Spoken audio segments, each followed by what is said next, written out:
Bismillahirrahmanirrahim. Assalamualaikum warahmatullahi wabarakatuh. Selamat pagi. Keren ya suaranya, masih pagi. Nanti kita lihat sore hari ya. Alhamdulillahirabbil alamin. Wa bihi nasta'in ala umuri dunya waddin. Wassalatu wassalamu ala asrofil anbiya'i wal mursalin wa ala alihi washabihi ajmain. Alhamdulillah teman-teman semua dalam keadaan sehat. Oke, terima kasih Gak Popsa, Pak Adi, Pak Lutfi sudah memfasilitasi kita semua untuk hari ini sharing, belajar bersama-sama. Sebelumnya perkenalkan, nama saya Udin bagi yang belum kenal ya atau baru tahu di struktur organisasi saja. Ya, ini tujuan pelatihan kita hari ini ada 4 hal besar yang ingin kita sharing ke teman-teman. Pertama, teman-teman memahami apa sih stres keuangan itu. Kadang-kadang suka beda ini ya persepsi ini. Yang kedua, manajemen pengeluaran dan aliran uang yang sehat. Ini salah satu yang tidak mudah. Tadi Pak Adi sudah sedikit singgung ya, bagaimana soal mindset ini ya. Udah keinginan mau banyak katanya, hoyong mah gitu ya. Kemudian membuat anggaran pendapatan dan belanja keluarga. Udah di-share ya Pak Lutfi? Ini teman-teman bawa kan sekarang? Halo? Oh, nanti mungkin Pak Lutfi cetak. Saya sudah minta ke Pak Lutfi untuk peserta mengisi APBK sebelum pelatihan. Sudah ya semua? Ada yang belum isi? Berapa yang belum? Pak, banyak kan yang belum. Berarti yang harus manual ini. Kalau ini ya oke lah nanti. Maksud saya tadinya biar efektif. Jadi itu nggak diisi lagi. Dan angkanya sesuai. Sehingga harapannya teman-teman untuk mengelola itu benar-benar kita bisa terapkan ya. Jadi kalau ya mudah-mudahan cepat lah ya. Kalau datanya tidak sesuai, tentu ya nanti ngawang-ngawang juga. Ya, oke. Peserta dapat mengelola pinjaman atau pembiayaan. Ya, ini juga nanti ilmu yang bagus buat kita sampaikan kepada anggota kita. Oke, kita mulai. Belum jalan. Ada yang kenal? Siapa ini? Bill Gates. Bill Gates. Apa kata dia? If you are born poor, it's not your mistake. Yang bisa mengartikan dapat beng-beng. Oh maaf, nggak kedengeran. Iya, silakan. Ayo. Oh, Kang Opi. Dikasih beng-beng nggak mau, kurang banyak ya. Beng-beng. Jika kamu terlahir miskin itu bukan kesalahanmu. Tapi jika kamu meninggal dalam keadaan miskin itu kesalahan. Nah, itu. Ya, Pak. Ya, terima kasih, tepuk tangan buat Kang Opik. Udah ya, beng-bengnya. Ini hadiahnya banyak loh. Ya, jadi silakan bisa berpartisipasi dalam pelatihan ini. Kalau bahasa kita mah, kalau lahir miskin udah takdir lah gitu ya. Kita nggak bisa memilih orang kita lahir dari orang tua kaya atau miskin. Tapi banyak orang milioner hari ini, mereka yang dari keadaan yang sangat susah, tapi ternyata bisa. Ya, bahkan yang salah satu yang pernah saya lihat podcastnya itu Crazy Rich Surabaya. Ya, Pak Tanoko siapa? Ya Tanoko lah, Pak Tanoko ya. Tanto Tanoko. Tanoko tuh bapaknya Pak Tanto Tanoko. Ya bahkan pernah tinggal di kandang ayam, bekas kandang ayam. Ya, sekarang termasuk salah satu orang terkaya di Surabaya. Ya, luar biasa. Oke ya. Ya, mudah-mudahan soal mati miskin atau mati kaya itu pilihan kita. Ya. Ya kalau kata Bill Gates, kalau Anda mati miskin, murni itu kesalahan kita. Ya, tinggal persoalannya kita termasuk yang mana. Nah, itu. Yang taat keuangan atau yang tidak taat keuangan. Nah, ada satu materi yang saya skip karena saya anggap sudah paham, yaitu tentang di dalam finansial literasi itu adalah salah satunya adalah pengetahuan tentang lembaga keuangan. Oke? Tolong sebutkan yang Anda ketahui tentang lembaga keuangan. Satu jawaban, satu hadiah. Ayo. Satu. Lembaga keuangan. Lembaga yang mengelola keuangan. Namanya, sebutin aja, lembaga keuangan. Satu. BRI. BRI. Apa BRI teh? Bank Republik Indonesia. Bank ya. Bank. Terus nanti kalau disebut ini jadi banyak nih nama, jangan ini ya. Bank. Terus apa lagi? Koperasi apa biar spesifik? Koperasi Syariah BMT Itkon. Koperasi Syariah. Koperasi Syariah ya. Lembaga keuangan baru bank sama koperasi syariah, masih banyak. Ini saya anggap udah tahu, makanya nggak disampaikan di materi. Asuransi. Wah, asuransi benar tuh. Asuransi. Hah? BPR. Ayo. Leasing benar itu. Leasing atau multi finance, Baitul Mal. Masuk nggak ya? Masuk ya. Lembaga keuangan boleh. Ya, Baitul Mal. Ya. Ayo, ada lagi. Bank, BPR, Koperasi Syariah. Pegadaian Syariah. Fintech, siapa yang bilang fintech tadi? Oh udah, fintech juga sekarang ya udah termasuk itu. Jadi lembaga keuangan itu ada lembaga keuangan bank, ada lembaga keuangan non bank. Kalau yang bank tadi sudah disebutin, tapi bank itu bukan sampai BPR aja. Ada bank sentral juga ya, siapa? BI. Apalagi? Bank masih ada nggak ya? Bank umum, BPR, ya bank syariah. Kalau sekarang udah dipisah tuh, Konven, BSI-nya, BSI. Ada bank ya, asuransi sudah, koperasi simpan pinjam, koperasi simpan pinjam syariah, multi finance itu non bank ya. Jadi yang non bank itu lembaga keuangan bukan bank itu koperasi syariah, koperasi konvensional. Nah, BPR itu masuknya ke bank. Pegadaian. Lagi dikasih. Nah, Pegadaian. Itu termasuk lembaga keuangan non bank. Ya.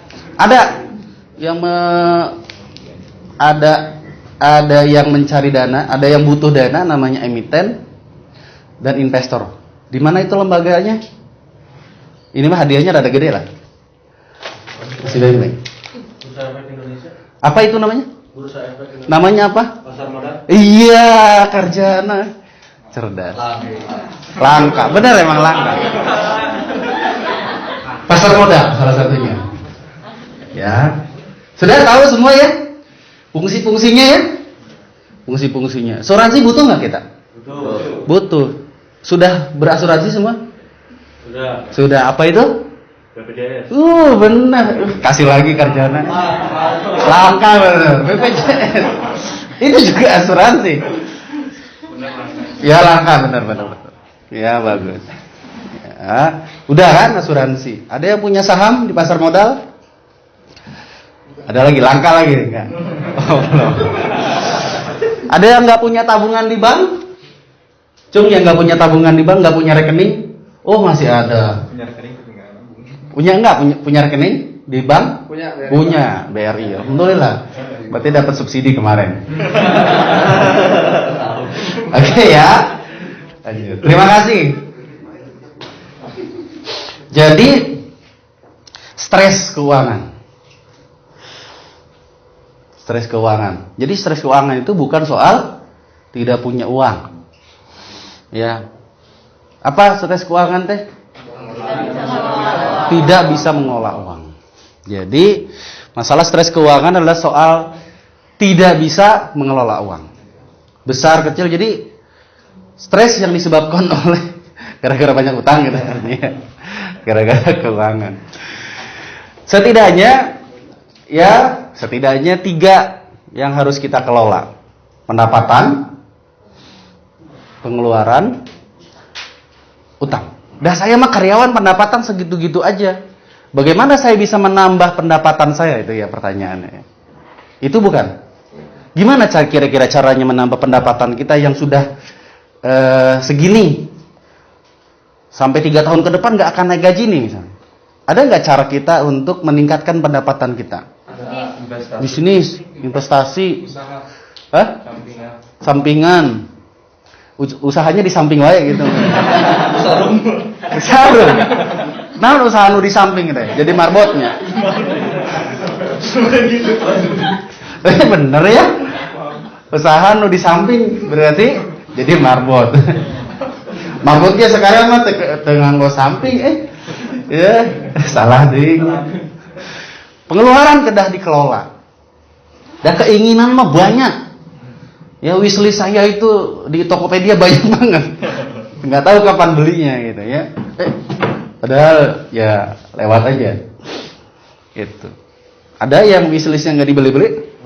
Oh ya, berarti sama kalian ya dengan saya. Utang apalagi kedah dikelola. Karena ada utang baik, ada utang buruk. Oke, kita lanjut ya.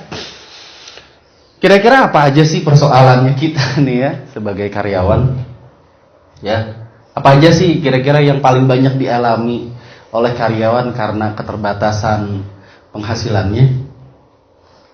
Apa aja? Loh, dia. Ya, banyak utang. Terus? Waktu terbatas. Apa yang nggak bisa dilakukan? Ya, susah nabung. Akhirnya nabungnya dipaksa pakai SK. Ya. Balik ngambek ya. Giliran udah keluar, alhamdulillah ya saya punya tabungan gitu. Dapat SHU, aduh alhamdulillahnya. Semuanya gara-gara dipaksa. Gitu. Ya, bayar utang bingung. Biaya sekolah anak yang sudah punya anak akhirnya ngutang deh. Ya, sampai anggota kita tuh ada yang kayak gitu. Nah, ya, tapi jauh lebih baik hutangnya manfaat. Jadi kemarin ada sedih juga saya ketika RAT Bu siapa itu ya yang anaknya sampai sarjana. Bukan, yang kemarin ditampilin tuh. Bu Tumiem ya anaknya sarjana dari hutang. Jauh lebih baik kan daripada hutangnya menguap begitu saja, bayar tiap ini cuman gali lubang tutup lubang. Ya, masih lebih baik. Tapi akan lebih baik lagi kita yang paham tentang finansial literasi untuk merencanakan. Nah itu. Ya, anak saya tiga-tiganya Sayyidina semua. Ya, alhamdulillah sekolahnya juga di luar negeri. Tiga-tiganya. Ya, swasta maksudnya. Benar kan di luar negeri? Alhamdulillah di luar negeri. Kan di luar negeri mah ada bayaran itu. Air di negeri mah kan gratis. Alhamdulillah. Kalau dihitung-hitung aduh lumayan ya buat bayaran, bisa buat beli, buat nyicil mobil. Tapi investasi ke anak itu return on investment-nya paling tinggi. Silahkan buktikan. Ya, saya sudah buktikan. Bapak saya itu investasi pendidikan buat anak-anaknya, tiga-tiganya sarjana, dari dagang nasi goreng, ya hasilnya sesuatu.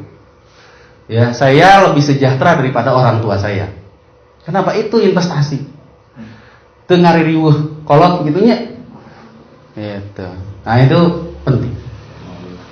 Ada lagi nggak yang nggak bisa? Karyawan. Terlalu banyak katanya kalau harus disebutkan. Ya, oke. Tapi memang kita tidak bisa hindari apa yang dimaksud dengan ini nih. Ya. Soal orang yang hidup kaya, bahkan super kaya, dengan orang yang hidup pas-pasan. Ya, saya materi rada cepet, gak apa-apa ya, tapi bisa dipahami. Karena sebenarnya ini relatif pengetahuan. Nanti prakteknya kita akan lakukan di sore hari, di siang hari. Setelah makan siang biasanya kan tunduhnya kita latihan. Secara sosial orang-orang yang relatif berduit lah gitu ya. Beruang atau berduit? Beruang. Bir dong ya. Gitu. Apakah orang-orang miskin tidak percaya diri? Ya cenderungnya gitu kok. Nyatanya begitu ya? Gitu. Nah, Anda ada di mana tak eta? Udah saya mah miskin gak terpandang Pak. Di mana? Dan jarang banget. Ya lu kalau bawa motor Suprapit datang ke hotel mana di sini di Asia Afrika teh, namanya Sapoy Homan misalnya, nggak mungkin lewat depan bro, suruh muter ke belakang kan, benar nggak? Sapoy Homan, saya ngalamin, saya tuh udah masuk, maaf Pak, parkirnya di belakang, jadi muter lagi keluar lagi, ya lewat jalan samping, ya, oh parkiran motor khusus, padahal lebih banyak motor katanya, gitu. Ya. Sekali saya bawa ambulan juga gitu, maaf Pak, lewat belakang. Ya itu. Bahkan kadang-kadang tidak ada parkir untuk motor. Ya. Waduh, lebih parah lagi. Jadi tidak parkir di hotel, suruh pindah parkirnya ke mall. Sebegitunya ya, aduh, ya Allah. Oke, tapi ya sudahlah. Saya sih memilih hidup pas-pasan. Nggak apa-apa, nggak mesti kaya deh. Pas butuh ada gitu maksudnya. Iya. Gitu. Nah, ini persoalannya sekali lagi mindset. Ya. Selama ini kita itu dikendalikan oleh uang. Ya, uang mengendalikan kita. Ya, kita harus rubah menjadi kita yang mengendalikan uang. Gimana caranya? Ya. Pertama kita harus paham tentang kuadran aliran uang. Ada 4, kuadran kiri dan kuadran kanan. Mau yang mana? Mau yang kanan. Anda di mana? Anda di mana? Di kiri, masih di kiri. Oke. Employee, business owner, self employee, investor. Apa bedanya antara yang di kiri dengan yang di kanan? Ini orang langka lagi jawab, Cik. Kalau yang di kiri waktu sama dengan uang. Waktu sama dengan uang. Kalau di kanan? Kalau di kanan bisa kemungkinan kebalikannya, Pak. Kumaha teh? Uang adalah waktu. Uang adalah waktu. Gimana? Ayo dilengkapi. Ayo. Itu ada benernya itu. Ini habis sama kerjaan. Si Oreo lah. Biar beda soalnya dikasih. Udah maksimal 3. Oke. Ya, Kupa. Yang sebelah kiri dikendalikan, sebelah kanan mengendalikan. Oh. Boleh enggak apa-apa. Tapi kurang kenceng Beda ya, kasih yang beda, kasihan. Ya. Yang lain. Ya. Ini dulu. Kuadran kiri weh. Nanti itu jawab kuadran kanan. Kalau yang kiri mah lebih ke kerja keras. Kalau yang kanan itu lebih ke uangnya yang main. Uangnya yang main. Lari. Ya udah, kasih. Ini punya kamu ya? Nah. Gua Kang Komar tadi teh? Kalau yang kiri dia pendapatannya lebih tetap Pak. Kalau Lebih yang tetap. kanan dia fluktuatif, kadang besar dan kecil. Oh gitu. Oke lah. Nanti kalau saya sampai habis nggak selesai jawaban. Oke, dikasih lah. Ya. Yang kiri itu bedanya yang kiri nih ya, yang kiri. Waktunya dihabiskan untuk mencari uang, untuk bekerja. Mau employee, kuli, buruh, pegawai, karyawan, itu kan menjual waktunya ya. Kira-kira kalau dia nggak kerja, dibayar nggak? Tidak. Terus kalau self employee, dokter, wira swasta, tani, sekalipun pengacara, kalau dia nggak kerja, dibayar nggak? Tidak. Jadi jawaban kerjana benar, yang kiri. Orang-orang di kiri itu menjual waktu sebenarnya. Ya, aktif income. Income-nya hanya akan ia dapatkan kalau ia bekerja, kalau dia aktif bekerja. Ya, mau employee ataupun self employee. Jadi employee itu karyawan ya, atau buruh, atau yang dia bekerja kepada orang lain, sebetulnya dia kerja sendiri ge, da tetep we kudu apa? Kudu kerja. Ya, itu. Kalau nggak ada yang manggil, ya nggak ada yang membutuhkan jasanya, dia tidak akan mendapatkan uang. Berbeda dengan kuadran kanan, bisnis owner, pemilik perusahaan, pemilik bisnis jaringan. Saya sebut saja, memang nyatanya memang begitu. Dan ini memang saya pertama kali kenal kuadran aliran uang ini adalah dari salah satu multi level, sebut saja My Way lah misalnya gitu ya. Wah iya benar. Bisnis jaringan itu kalau yang kuat, bagus, salah satu mantan offline saja masih kaya raya sampai hari ini. Karena bisnis jaringannya bagus. Ya, pemilik lembaga BMT sengaja saya tulis. Kenapa kita juga bisa menjadi business owner dari perusahaan kita sendiri, yaitu Koperasi Syariah BMT Idkon, Koperasi Baitur Rohim, Koperasi Kang Komar? Khairul Ummah. Kang Komar ketemunya nggak waktu saya ke sana ya? Dok, nggak nitip salam sama teller? Kalau saya bagian unit kliniknya Pak. Unit? Klinik. Oh klinik. Ya. Tapi kan kenal sama tellernya? Oh kenal Pak. Kenal dok. Bagaimana merawat atau tidaknya? Ya biar ada beda atuh. Jangan sama-sama di lembaga keuangan. Asik. Jadi bisnis owner, kita bisa menjadi seorang bisnis owner di pasar modal tadi. Salah satu contohnya. Saya juga kepengen mulai mempelajari. Sudah beberapa tahun yang lalu ikut mini MBA tapi belum sempat. Ya udah diajarin tuh saham-saham, bagaimana cara belinya dan seterusnya. Tapi sementara investasinya di BMT dulu. Karena returnnya lumayan tinggi. 1 tahun bisa 20%. Nah, promosi tuh. Cuman tahun ini rada kecilnya karena COVID. Bisnis owner. Perlu nggak dia bekerja? Jangan ngelihat saya, ngelihat teman-teman, saya juga karyawan masih tetap kerja. Anda dibayar SHU itu bukan karena Anda bekerja, karena uang Anda yang disimpan di Simwa. Itu beda ya. Ya. Ada investor. Beda-beda.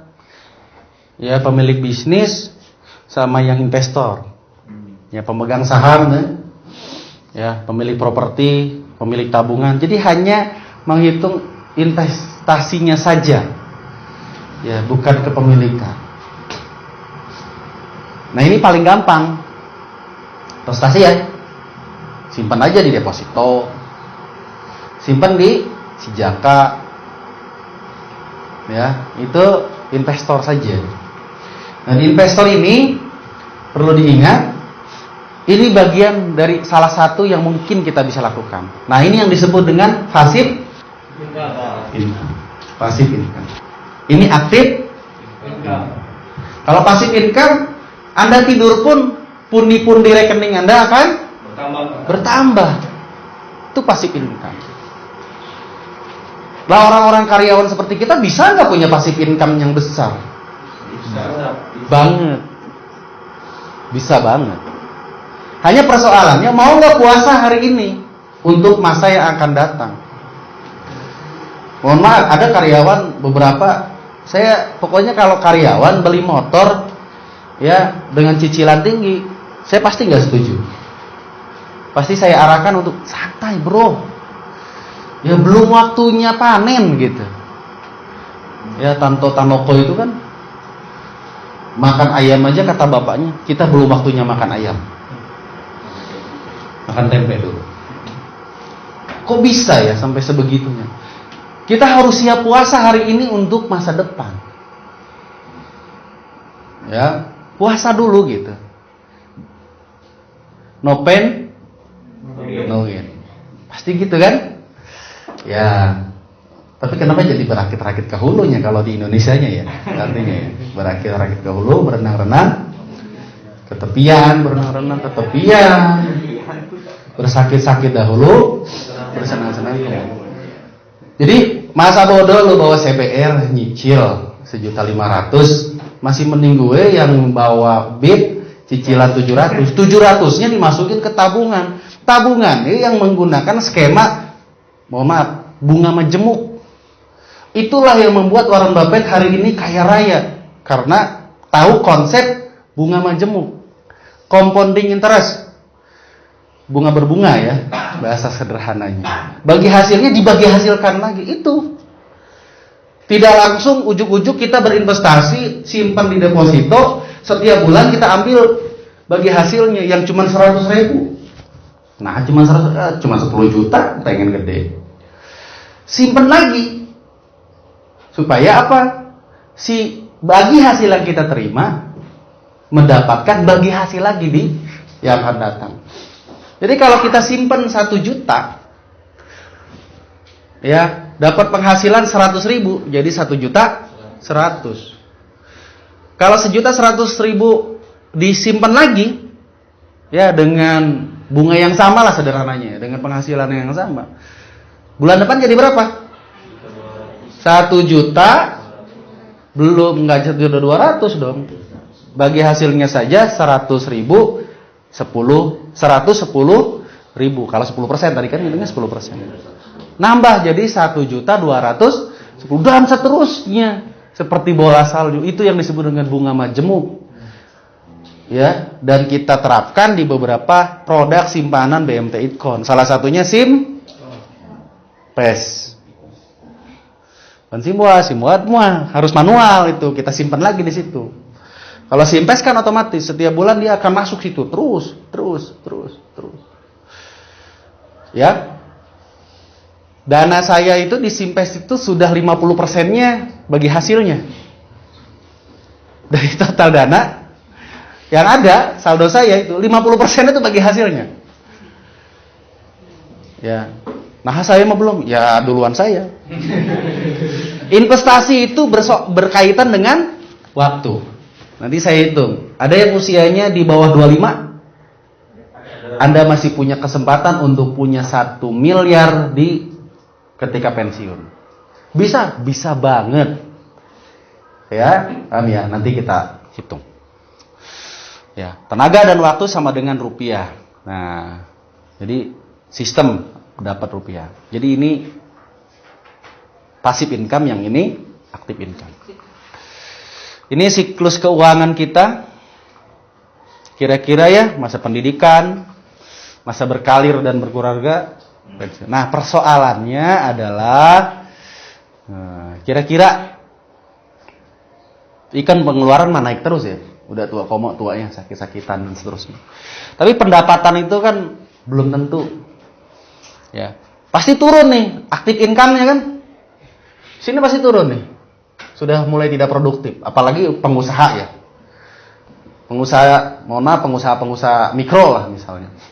Makanya dia bilang, daripada saya simpan di Idcon 20% setahun, masih mending saya golangkeun gitu bahasa orang Sundanya. Digolangkeun, saya sehari bisa dapat 20%. Sehari, ya. Betul pernyataan dia, tidak salah. Tapi saya sering bilang gini, Bu, emang si Bapak selamanya sehat? Ya enggak tuh Pak, ada sakitnya. Mun sakit dapat menghasilkan uang? Enggak lah. Jawabannya tegas, tidak. Ya enggak dapat lah. Terus sakit biayanya dari mana? Ya dari kantong. Udah mulai tuh rada nurun nadanya. Ya, oh BPJS. Emang semua di cover BPJS? Kan enggak juga. Bisa dipahami ya? Cara lobbynya gitu. Kan sekalian promosi gitu. Sekalian teman-teman juga berpikir tentang bagaimana mengedukasi anggota kita. Kita butuh dana pensiun. Butuh berapa? Tergantung teman-teman. Cukup nggak 900 juta? Kita mau pensiun enak, ya, atau pensiun kerja lagi? Itu persoalan. Sedih saya kalau lihat orang pensiun, ya akhirnya jadi harus berdagang lagi. Ya tadi pilihannya, kita punya dana pensiun atau kita mau nyusahin anak-anak kita nanti kalau punya anak. Kalau anaknya soleh, kalau anaknya sukses, itu boro-boro mak abdi ge sesah ya teh. Ya, banyak yang begitu? Banyak. Ya, insya Allah lah orang tua saya kalau cuma buat makan mah beres. Ya, dari anak-anaknya. Cuman masalahnya beliau tuh nggak suka kalau cuman hidup berpangku tangan dari anak. Jadi tetap we ke kudu dagang, pengen usaha. Ya, bahkan minta duit ke saya itu bukan untuk makan. Din, Bapak mau beli ini buat usaha gitu. Ya, bahkan bahasanya bukan minta, minjem ya teh. Ke anak teh gitu. Mau malu saya nagihna. Anak ya, meni nagih. Ya. Tapi gitu, saya bilang nggak usah dibayar. Tahu-tahu anak saya dibeliin sesuatu. Orang tua tuh sampai tua tuh gitu ke anak teh. Ya, mung keterlaluan we kadang-kadang kita tehnya. Udah kerja masih minta deh ini. Tergantung nih niat, diniatkan. Masih muda lebih baik. 100.000 lebih berharga diinvestasikan daripada hanya sekedar jadi jajan bakso. Naik motor, oh enak Pak, motor gede tuh. Enak dari mana? Tanya Denny. Enak deh, nggak selalu enak ya. Ada nggak enaknya kan? Sama aja berarti. Ya, saya kayak masih bawa Supra X 125 kok. Ya, apa saya nggak bisa beli yang motor Denny? Cash bisa saya. Tapi saya milih masukin ke SIM Asus. SIM Asus weh lah. Ya, gitu. Kenapa gitu? Sekali lagi, saya milih puasa. Teman-teman harus lebih milih puasa hari ini. Ya, tapi kan puasanya bukan puasa makan ya, tenang aja. Oke, sekarang kita bicara soal pengelolaan keuangan. Tolong dicatat dengan baik. Waktunya 5 menit sebelum istirahat. Ini harus selesai nih, anggaran. Tadi ada overtime 15 menit ya. Jadi harusnya anggaran ini udah selesai. Silakan diisi upah, pendapatan dari usaha kalau punya, bagi hasil simpanan kalau punya ya, kalau punya. Kenapa saya kemarin tuh titipkan di Pak Lutfi itu maksudnya tujuannya supaya teman-teman isi real gitu. Kalau diisinya real nanti kita bisa merencanakan keuangan lebih baik. Ya, silakan dilihat di website. Gajinya berapa masukin ya. Real. Jadi teman-teman buat yang itkon ya. Jadi teman-teman juga boleh. Buat yang itkon lihat di slip gaji. Simpes masukin simpes. Di situ tuh namanya bukan simpes ya. Ya, investasi lah ya. Saham itu ya semua kalau punya. Masuknya berapa sih sebulan? Bukan saldonya, Bro. Yang Anda sisihkan. Yang Anda sisihkan. Ya, tabungan darurat kalau punya, nyisihin enggak? Ada satu rekening yang kita simpan itu untuk keperluan-keperluan darurat. Ya, bagusnya 6 kali. Ya, asuransi BPJS masukin angkanya. Nanti kita lihat nih. Terus angsuran hutang. Yang punya banyak hutang, angsuran ke kantornya, angsuran BPR, hutang. Ini jangan-jangan yang ini lebih cepat ngisinya ya? Yang bawah. Oke ya. Ya. Nah, pas dihitung minus nggak apa-apa. Lihat aja nanti. Kalau minus berarti selama ini kamu disubsidi dong. Ya. Pengeluaran mutlak kira-kira saja. Kalau yang belum berkeluarga bisa jadi ngasih ke orang tua, itu pengeluaran mutlaknya. Ada pengeluaran bebas tapi terkendali. Ya. Dihitung, nanti kita lihat pendapatan bersihnya berapa sih gitu ya. Masih ada saldo nggak? Nah, neraca ini penting, teman-teman, supaya teman-teman tahu kondisi saat ini punya harta nggak sih gitu ya. Punya harta nggak? Nah, kali ini saldo ya. Di harta isi uang kas sekarang yang dipegang cash berapa, tabungannya berapa, sahamnya berapa, motor catatnya motor perolehan. Kayak Denny misalnya 10 juta atau 12 juta, tulis 12 juta motor 12 juta. Nah, nanti penyimbangnya di sini, motor 12 juta itu dari mana? Dari beli sendiri atau dari hutang. Ya, jadi yang diisi harta dan hutang saja. Nah, nanti harta dikurang total hutang, itulah kekayaan bersihnya teman-teman. Jadi neraca di bawahnya ini sama. Asetnya 100 juta. Ya, pasti hutang dan harta bersihnya pasti 100 juta. Cuma persoalannya gedean mana? Hutang atau harta bersih. Ya, silakan coba dihitung. 10 menit lah ya, 5 menit pasti gak kekejar. Kenapa harus kita buat APBK? Supaya tahu pengeluaran terbesar kita tuh di mana sih sebenarnya, itu yang pertama. Terus persentase yang bagusnya berapa sih gitu. Itu di APBK. Kalau di neraca ini terkait juga dengan rencana kita. Kalau harta kita, hutang kita lebih besar daripada kekayaan bersih kita, ya, ini mau digimanakan gitu? Karena kalau 100% harta kita bersumber dari hutang, di sini gede nih, rumah kalaupun subsidi 150 juta misalnya, motor 15 juta, HP 2 suami istri, ya 3 juta lah anggap ya, sudah second kan gitunya. Tabungan adalah gede lumayan 10 juta. Tapi dihitung-hitung total hutangnya ya 300 juta, otomatis harta kekayaan bersihnya, harta bersihnya akan minus. Kapan dia positif? Adalah ketika hutangnya berkurang, maka harus ada perencanaan ya menambah hutang. Menambah hutang. Menambah hutang lagi. Ya. Melunasi hutang, mencicil hutang lebih cepat misalnya. Atau pendapatannya dinaikin dengan cara tadi investasi dan lain-lain. Ini teman-teman, cara menghitung persentasenya adalah dibagi total pendapatan. Jiswab dibagi total pendapatan. Total rencana tabungan dibagi total pendapatan. Semua dibagi total pendapatan. Total angsuran dibagi total pendapatan. Ya, nanti kita lihat persentase yang sehatnya. Saya lanjutin dulu. Oke, udah? Kembali? Siap? Ya, nanti di akhir kita lihat persentasenya cocok atau tidak. Cash flow for Muslim. Kalaulah dianggap sebagai water flow, apa water flow teh? Aliran air ya. Maka pipa yang pertama ini pemasukan nih. Coba lihat, perhatian. Ya, ada kebutuhan hidup keluar ke bawah, ada tabungan, hutang dan JIS. Ya. Nah, alirannya seperti apa? Yang udah kan gini ya, turun ke bawah buat kebutuhan hidup. Kalau ada lebih, nabung. Ya.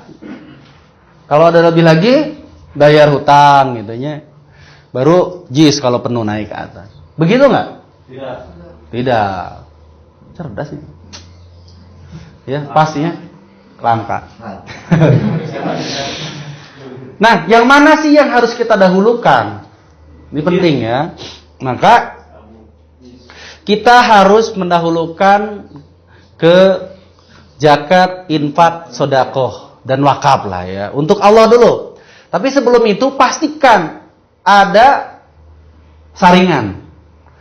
Saringan apa? Halalan thayyibah. Harus halal dan thayyib. Baik, halal dan baik. Halalan thayyibah. Jadi, ada saya mah cuman jadi karyawan doang. Soal lembaganya tidak syariah mah urusan lain. Dah saya mah cuman buruh ya. Udah tahu buruh dibayar dari uang haram masa mau aja. Kan gitu. Dah saya mah mau upah mencit B doang gitu, B2.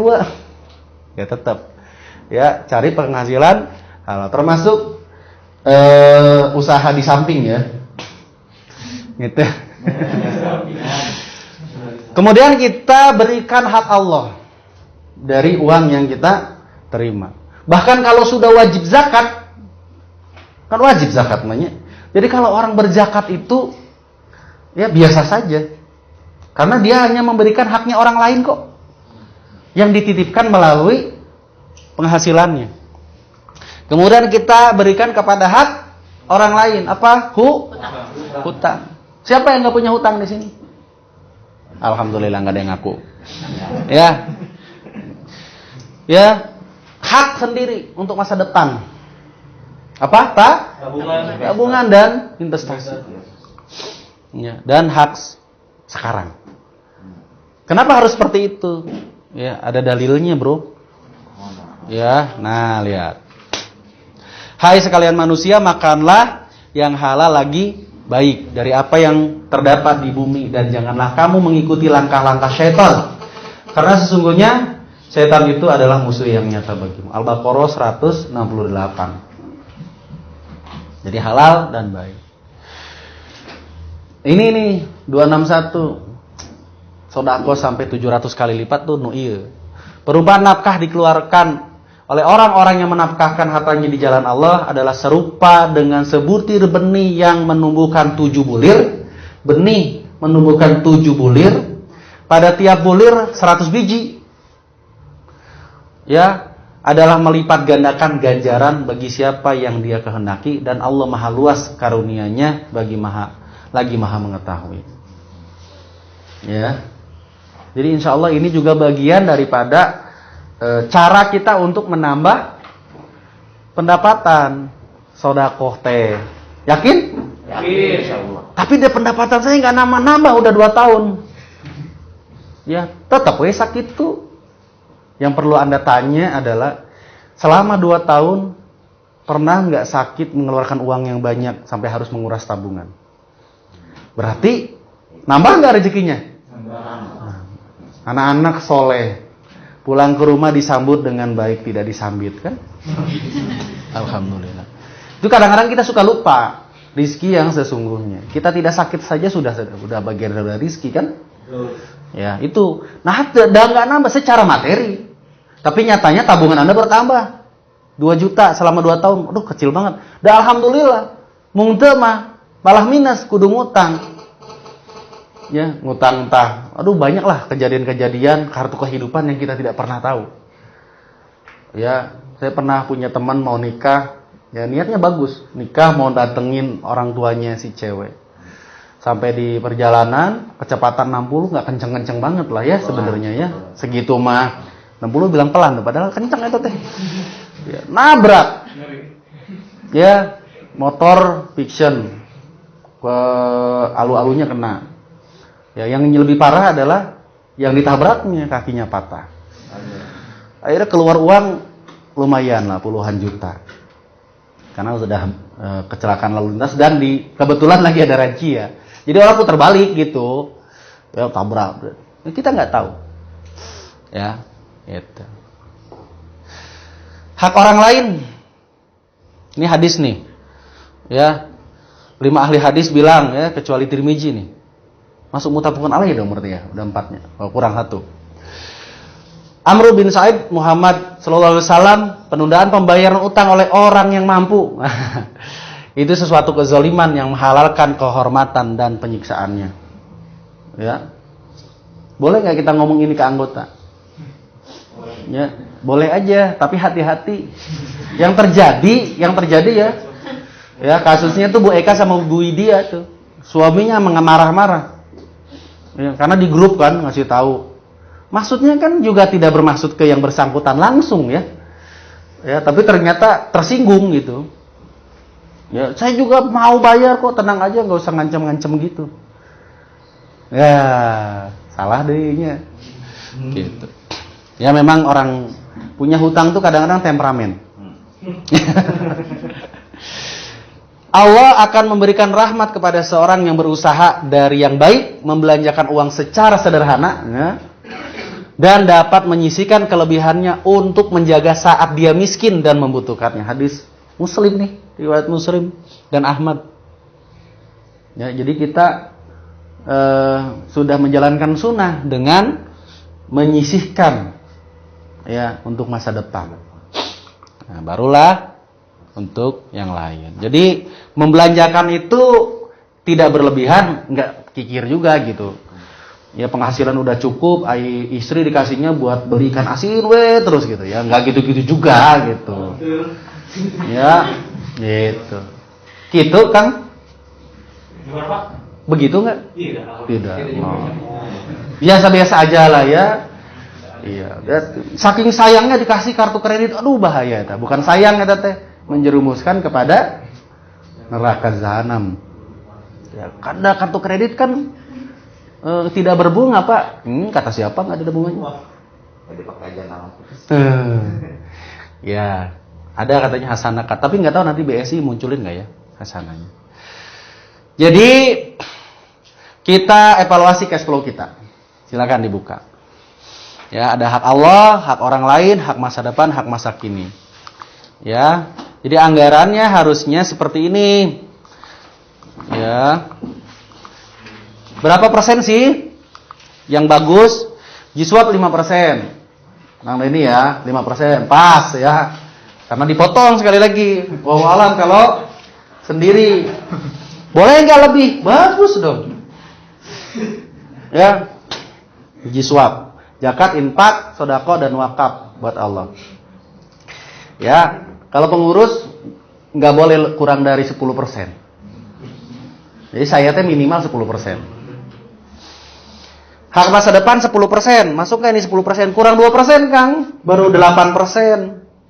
Tambahin ini, ya investasinya. Ya, 10% itu minimal, bro. Minimal. Gitu. Dan ini kebetulan masuknya di simpanan lainnya. Ini nanti buat masa kalau simpanan lainnya bisa keambilnya. Nah, ini maksimal 30%. Kalau DBR-nya Bang emang 40% sih ya. Jadi kalau kita ngutang ke leasing itu emang rata-rata kita hitung 40%. Ya. Yang aman itu 30%. Kalau lebih di sini, maka Anda harus mengurangi di bagian yang lain gitu loh. Pasti kepotong. Udah mau penghasilannya pas-pasan gitu nya, diambil deh. Nah, akhirnya nanti hak yang 55% untuk keperluan keluarga jadi kepotong ku hutang. Masih mending kalau larinya seperti itu. Kalau masih cukup alhamdulillah. Yang menjadi persoalan adalah gali lubang tutup lubang untuk memenuhi kehidupan, untuk memenuhi ya belanja saat ini kan aduh bahaya. Ya, nah kalau anggota karyawan kita ya sudah pinjam untuk biaya hidup, ya itu sudah jelas tidak termasuk bagian yang disarankan. Nggak boleh, ditolak bro. Ya buat biaya hidup mah. Kalau ngutang dari biaya hidup, nggak usah ngutang ke Baitul Mal aja. Ya. Saya pinjam 500.000 buat apa? Buat biaya hidup sebulanan. Ya, nggak boleh itu. Zolim kita kalau ngasih itu ke anggota. Ya, kalau buat ini.